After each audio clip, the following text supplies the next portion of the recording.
তো গাইজ দেখো, বেরিয়ে পড়লাম। কোথায় যাচ্ছি সবটা বলবো, সবাই দেখতে থাকো ভিডিওটা, কেউ স্কিপ করো না। যারা আমাকে চেনো না, আমি অমিত এবং আমার H1 টোটাল ব্লগসে সবাইকে স্বাগত।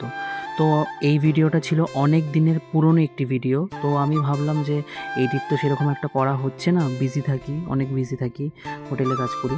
তো ভাবলাম যে না, আজকে ভিডিওটা করাই যাক। তো দেখো, ফাইনালি মদনপুর স্টেশনে আমি চলে এসেছি।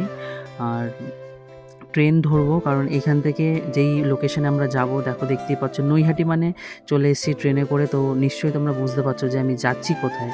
তো সবটা দেখতে থাকো, স্টেপ বাই স্টেপ আমি তোমাদের বলবো আমি কোথায় যাচ্ছি। আমার ভীষণ একটি প্রিয় জায়গা এটা বলতে পারো, নৈহাটিতে। তো আমি যখনই যাই, মানে যখনই যাই বলতে পাশ দিয়ে যাই, বাট আমার সেটা সবসময় আমি ভেতরে যাওয়া আমার সৌভাগ্য হয় না। তো অনেক দিন পর বেসিক্যালি আমি গেলাম। তো মানে কি বলবো বন্ধুরা, মানে এতটাই আমার ভালো লাগলো ভেতরে ঢোকে। তো দেখতেই পাচ্ছ, দেখো নৈহাটির ভিউটা আমি দেখিয়ে দিলাম। ব্যান্ডেল লোকাল দাঁড়িয়ে আছে এখানে, ভীষণ পরিমাণে ভিড় ছিল সেদিনকে। তো দেখো তোমরা, এই রাস্তায় আমি যখন যাচ্ছি, তোমরা নিশ্চয়ই গেস করে ফেলেছো আমি যাচ্ছি কোথায়। হ্যাঁ বন্ধুরা, তোমরা সবাই ঠিক ধরেছো, আমি যাচ্ছি নৈহাটির বড় মার মন্দিরে। তো প্রত্যেকবার রাস্তা দিয়ে যাওয়া হয়, বাট কোনো দিন পুজো দেওয়া আমার হয় না। তো একটা মানসিক ছিল, মানসিক করেছিলাম, সেটার ফল আমি পেয়েছি।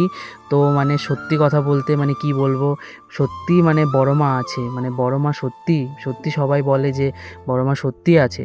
জয় বড় মা, বড় মার জয়। তো দেখতেই পাচ্ছ, মানে সেদিনকে মঙ্গলবার ছিল, মানে এমন পরিমাণে ভিড় ছিল, আমি ভেবেছিলাম অনেকটা সকালে আসব।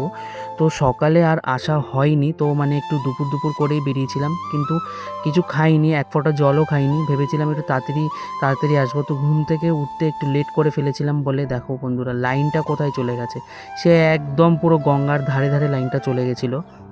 তো আমি আরেকজনকে জিজ্ঞেস করেছিলাম যে দাদা কীরকম ভিড়, মানে যেই ডালার দোকানে, এই যে আমরা ডালার দোকান, মানে এই কাকিমার দোকান থেকে আমি ডালাটা নিয়েছিলাম 51 টাকার ডালা। মানে সত্যি, মানে 51 টাকার ডালার মধ্যে আমি ভেবেছি কী বা থাকবে, তারপরে দেখলাম যে না, সত্যি প্রসাদ, তারপরে ফুল দিয়ে একটা পদ্ম ফুল ছিল, তারপরে একটা ওড়না টাইপের একটা কি বেশ ছিল জানো। তো আমি 51 টাকা ডালার নিয়ে আমি লাইনে দাঁড়িয়ে পড়লাম। তো লাইনটা সত্যি অনেকটা দূরেই ছিল লাইনটা। তারপরে 1 ঘন্টার মতন আমি লাইনে দাঁড়িয়ে থেকে, তো দেখতেই পাচ্ছ, দেখো মাথায় টিপ ওটা পরে বড় মার। তো লাইনে দাঁড়িয়েছিলাম। তো ভীষণ পরিমাণে সেদিনকে গরম ছিল, কারণ এপ্রিল মাস ভরা, তখন তো জানোই কীরকম গরমটা হতে পারে, বীভৎস গরম ছিল। তো লাইনে দাঁড়িয়ে তোমরা লাইনটাই দেখতে পাচ্ছ, কারণ আমরা আস্তে আস্তে সামনের দিকে এগোচ্ছি, আর ততই যেন আমার এক্সাইটমেন্টটা বাড়ছে যে মন্দিরে প্রথমবার আমি ঢুকলাম। দেখো গাইস, মানে কি যে সুন্দর লাগছে ভেতরটা ঢুকে, একদম শান্তি, মানে একটা শান্তির জায়গা বলতে পারো।